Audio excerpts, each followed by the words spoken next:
50 வருஷத்துக்கு மேல தீர்க்க முடியாத ஒரு மர்மம். அவன் எங்கிருந்து வந்தான், எங்க போனா, என்ன ஆனாங்கிறது இப்ப வரைக்கும் யாருக்குமே தெரியல. 1970 அமெரிக்காவையே ரொம்ப குலுக்குன ஒரு மிஸ்ட்ரி கேஸ் பத்தி பார்க்கலாம். 1971 நவம்பர் மாசம் 24ஆம் தேதி அமெரிக்கால சியட்டல்ங்கிற நகரத்துல இருந்து ஒரு விமானம் ஒண்ணு கிளம்புது.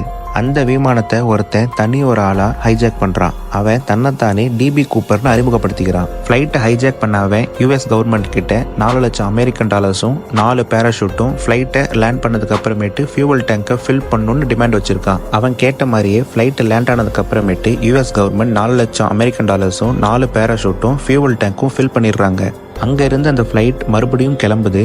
அவனுடைய இன்ஸ்ட்ரக்ஷன் படி பைலட்டும் அந்த ஃபிளைட்டை 3000 அடி உயரத்துல பறக்க வைக்கிறாங்க. மேகங்களுக்கு நடுவில் அந்த ஃப்ளைட் பறந்துட்டு இருக்கு. அந்த ஃப்ளைட்டுக்கு பின்னாடியே அமெரிக்க கவர்மெண்ட்டுடைய 2 போர் விமானங்கள் அந்த ஃப்ளைட்டை ஃபாலோ பண்ணிட்டு இருக்கு. இப்போ அந்த ஃப்ளைட் லேண்ட் ஆகுது. உள்ள செக் பண்ணி பார்க்குறாங்க. ஆனால் உள்ள டிபி கூப்பருங்கிற அந்த ஆள் இல்லை. அந்த ஃப்ளைட் 3000 அடி உயரத்தில் பறந்துகிட்டு இருக்கும் போதே அந்த டிபி கூப்பர் 4 லட்சம் அமெரிக்கன் டாலர்ஸோட பேராஷூட் மாட்டிட்டு குதிச்சிடுறான்.